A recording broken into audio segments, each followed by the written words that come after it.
In fact, he was saying India should not throw dust into the eyes of Pakistan. Pakistan throwing bullets into the world's eyes, giving advice to us, don't throw dust into our eyes. And as far as the spy incidents is concerned, in fact, Mr. Kanwal Sibal was absolutely right. Time is the biggest suspect, A, and B, the video that you had released was deciphered. The video was beautifully deciphered to show how you have approximately 60 to 70 cuts in the video as to how the eyes of the so-called spy was training to read what was put in front of him, as to how angles of lights was focusing into his face because he was in a studio setup. So in fact, in this modern world where you can easily decipher and know which video is doctored and which is not, I would say that this is the kind of typical alibis that Pakistan tries to search for when it is caught nude. Okay. And today Pakistan has been caught, and with all my regret I would say, look, leave aside what India is saying. Please look into the mother's pain in Pakistan, Peshawar, Lahore. Mothers are crying for their kids. You know, small kids are being butchered and slaughtered on streets of Pakistan. If you don't arise, awake and march now, I tell you, sir, okay, Pakistan is not going to exist. It is going to self-detonate. Leave aside anything else. But we've been talking about the self-detonation of Pakistan for the last 3 decades. So, moving on from that rhetoric. That's what is happening. Sorry, sir. Sorry, sir. No, it's not rhetoric. Please, a country where every second day we are seeing innocent kids being killed, is that not self-detonation? Okay, as self-detonation of a nation or not, that's a larger issue. Fair enough. Let's move away from that point. Dr. Singhvi, you have also today been critical of the efforts made by the Prime Minister to reach out to China.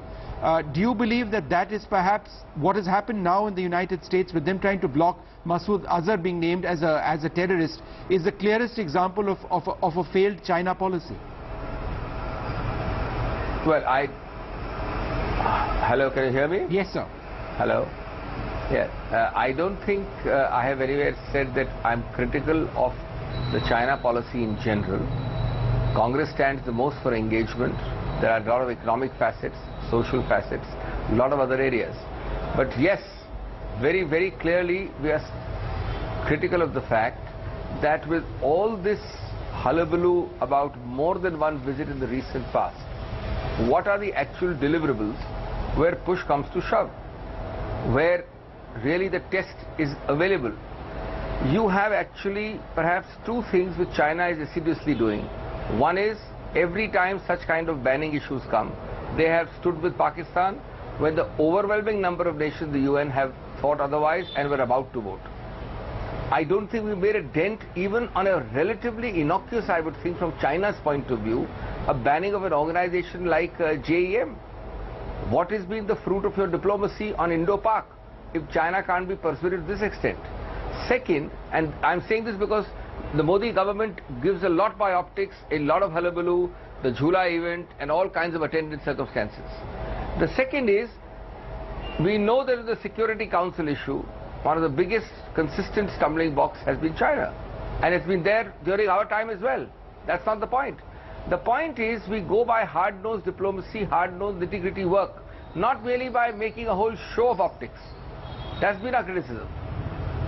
Okay, final word to you, Ambassador Sibal. You know, again, the China problem for us. Should we look at this as a serious setback? Well, yes, because China has stepped up its strategic relationship with Pakistan, and their decision to have built this China-Pakistan economic corridor through territory which legally belongs to us is totally contrary to the positions they themselves take on so-called disputed territories and the manner in which they try and prevent any form of international support for any project in Arunachal Pradesh, and even protest when our Prime Minister goes to Arunachal Pradesh. Number one. Number two, this has been done, this announcement of the CPEC has been done even when Prime Minister Modi has tried to reach out to China and try to give momentum and dynamism to this relationship. They have disregarded that. But more importantly, China now claims that is on the right side in terms of international discourse on terrorism, because of the problems in Xinjiang and this and that. And they want the rest of the world to recognize that they are facing a problem and they want to cooperate in combating it.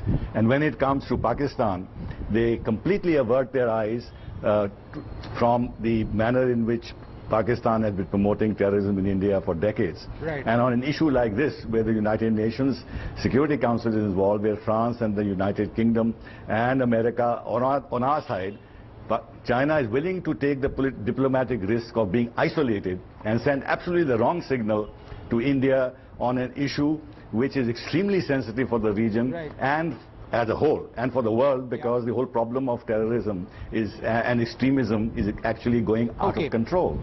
All right, so I think we should learn a lesson from this, that the depth of the China-Pakistan relationship is a huge strategic challenge to us.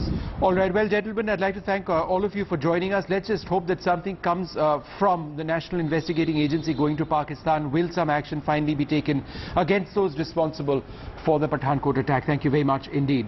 Well, days after 7 of his Jawans were brutally killed in a massive improvised explosive device blast in Chhattisgarh, I spoke to the Director General of the CRPF and asked some basic questions.